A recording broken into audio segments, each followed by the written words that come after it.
This video will cover the first page of notes on the topic of inverse functions. Let's first start with a definition of inverse functions. These are functions that undo each other. We've seen inverse operations before, like the opposite of adding is subtracting. The opposite of multiplying is dividing. We've also seen it as the square and the square root, undoing each other.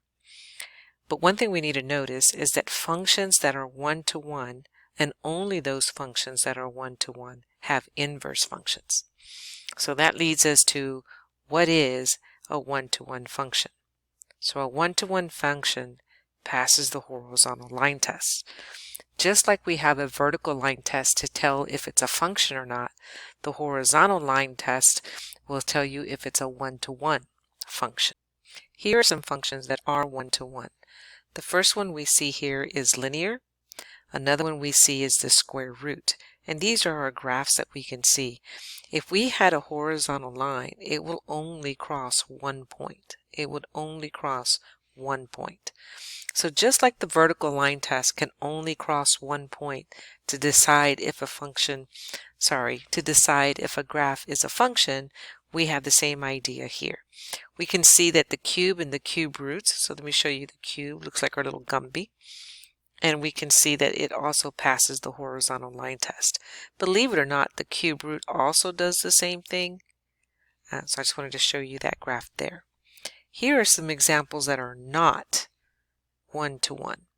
That would be like our absolute value. We can see that it crosses it twice, so it is not one-to-one. Our quadratic, we can see that if I did a horizontal line, it will cross it twice, so it is not. And then we could also see maybe if we had a cubic that looked like this, we can see that it is not one-to-one either, though the parent function of cubic was. And then the last one I want to show you is the sine wave. We can clearly see that it will be crossing it at many points, and so therefore it is not one-to-one. One way we can determine if functions are inverses of each other is to use compositions of functions. So let's remind ourselves about how to do composition of functions and see what happens. So if we want to find out if this function f of x and g of x are inverses of each other, the first thing I need to do is to go find f of g of x.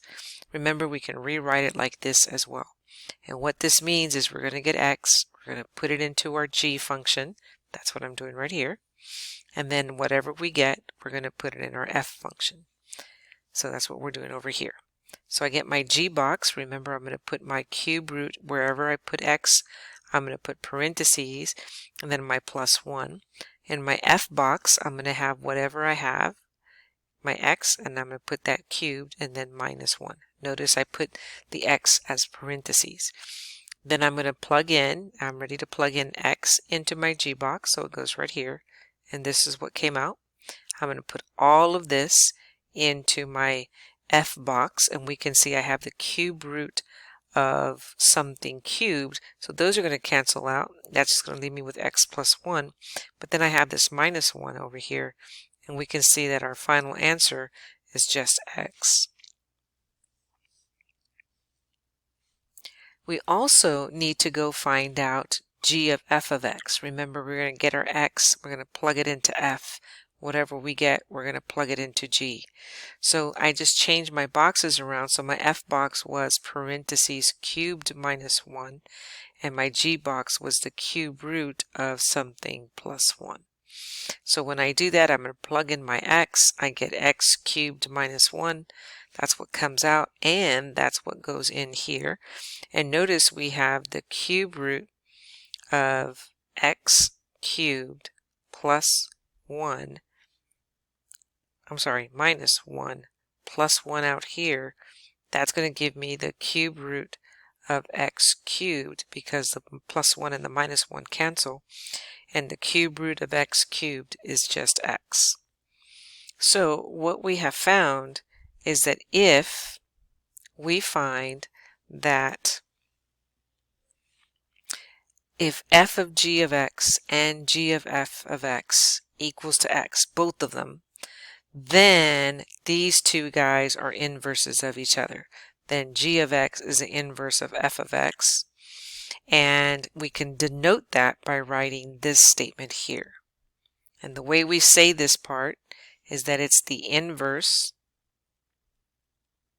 of f of x is equal to g of x in this case.